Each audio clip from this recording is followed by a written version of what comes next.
Hi, welcome to Relish Books. Today I'm just doing a quick what I'm reading update. So it's kind of just what I'm reading this week. And so I'm kind of between big reads right now. I just ordered The Three Musketeers and For Whom the Bell Tolls. So those are like two of the last big ones on my list, on my short list so far for the year, which I think I'm going to make the list that I made at the beginning of the year since I didn't end up adding to it that much. There's just going to be about a dozen main titles on there. I've read other things besides. I think that's going to be like my first half of the year. And so I'm going to try to get all the books on that list done by the end of the first half of the year, and then I'll make a second list for the second half of the year. So while I'm waiting for those to show up, though, I picked up another Edith Wharton novel, The Age of Innocence, in this Edith Wharton collection. I just started it. I'm not very far in. It's not a super long one, but so far, I mean, I had a hard time really getting through The House of Mirth as well. The writing's really good, but it's a complex style, so it's a little hard to kind of work through. And I already like The Age of Innocence less, I think mainly because the main character so far is much less interesting to me. I'm curious to see whether there's going to be a perspective shift at all, because something that's interesting about The House of Mirth is that the book actually starts from Lawrence Selden's perspective. Um, and then it shifts to Lily Bart, and most of the book is from her perspective, but every once in a while it'll swap back to his perspective. And these are third person perspectives, but most of the time it's from her point of view, but it occasionally goes to his point of view. So far, The Age of Innocence has only been from Newland Archer's third person point of view, and I really don't like him much. It's not like you're supposed to.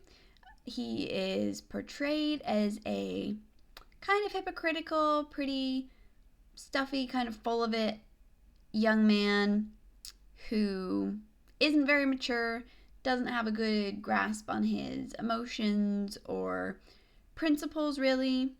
He lives by a certain set of principles. He tries to proclaim that he believes in a different set, and it's kind of this. I think it's going to be similar to The House of Mirth in kind of this journey of development and character for this character, but I just really don't like him very much. He's not interesting the way that Lily was. Lily Bart is an amazing character because she's so very, very flawed, but she's also very complex. She's engaging and interesting, and even while you get so frustrated with her for constantly making the wrong choices, you always are wanting what's best for her. You always want her to do better and to find happiness and security. This guy, so far, I really don't care about him at all. But I'm not super far into the book, so I'm going to keep working on it. I'm going to work on it this week, but I probably won't finish it till sometime next week. But that's one of my two. Other one, I picked this up at Barnes & Noble yesterday. My husband and I went there because he was off from work, and I wasn't necessarily planning on getting this, but I saw it and I was like, I've been wanting to read it. So, Jamaica Inn by Daphne du Maurier. So, Barnes & Noble only had Rebecca and Jamaica Inn, which I think is a shame. I think they should have more of her books, but this is definitely one of the ones that I've been wanting to read the most.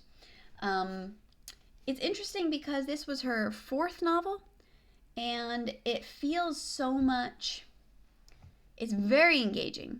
Like, it's immediately interesting. It's immediately engaging. I got right into it way quicker than The House on the Strand.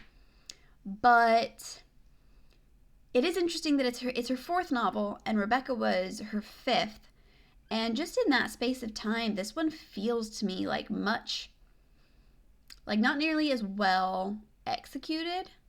I would have guessed this was a much earlier book and that Rebecca was a later one, but it is still really good. It's immediately gripping. It's full of mystery and suspense and excitement, and so I'm about it's 300 pages, so not too bad, and I'm about a third of the way already.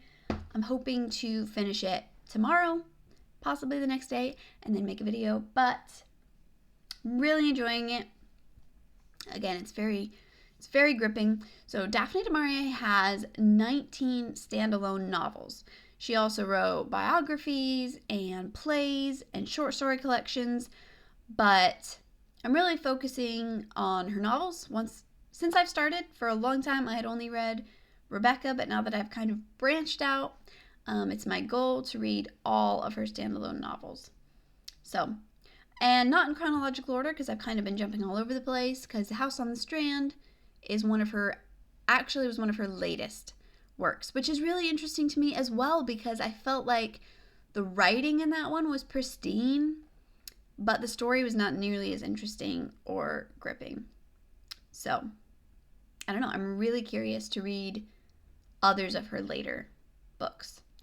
So, that's a goal that I have now, to read all of those. Working on this one. Very, very exciting, and I will be reviewing it in the next couple of days. So, those are the two books that I'm mainly working on right now. So yeah, thanks for watching. I will see you next time. Bye.